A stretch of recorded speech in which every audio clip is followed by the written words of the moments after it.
Alrighty, so one of the main items that I'm going to be taking away from this class is the need to constantly manage and maintain my budget. Before I was pretty bad, I kind of had a budget in my head and just slowly ran through it every month, every week, and writing it down, physically doing it really, really helped me. And it's something that I hope I keep doing even far and beyond this class. So for my 5 tips, my first one is make a budget. Everybody needs to make a budget. Just sit down once a week, look at how much your expenses are, and try to figure out where you can be. And my number two is monitor that budget. You've got to constantly, it's not just good enough to do it once a week, once a month, once every 6 months. You got to monitor it. You got to look at it every 3 or 4 days to make sure you're really on top of it.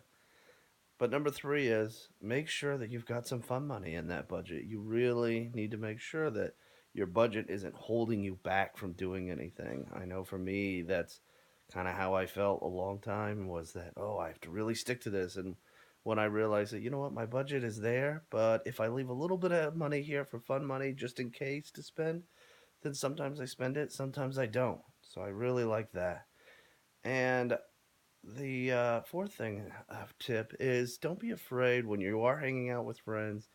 Ask them to do something that doesn't spend money. Go play a game, just hang out, watch TV, talk.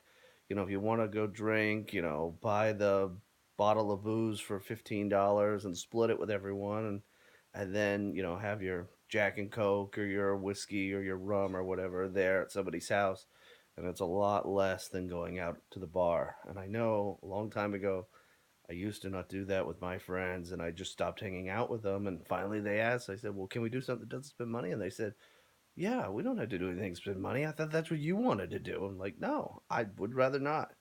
So just don't be afraid to ask. And on number five is make sure that when you're looking at a big major purchase, make sure you can afford it. I've had a lot of friends who spend, $400 or $500 on a major purchase, like a phone or a car, or a few $1,000s on a car, and they buy something that seems really, really good, but they didn't do the proper research beforehand, and then within a year or two, they don't like it.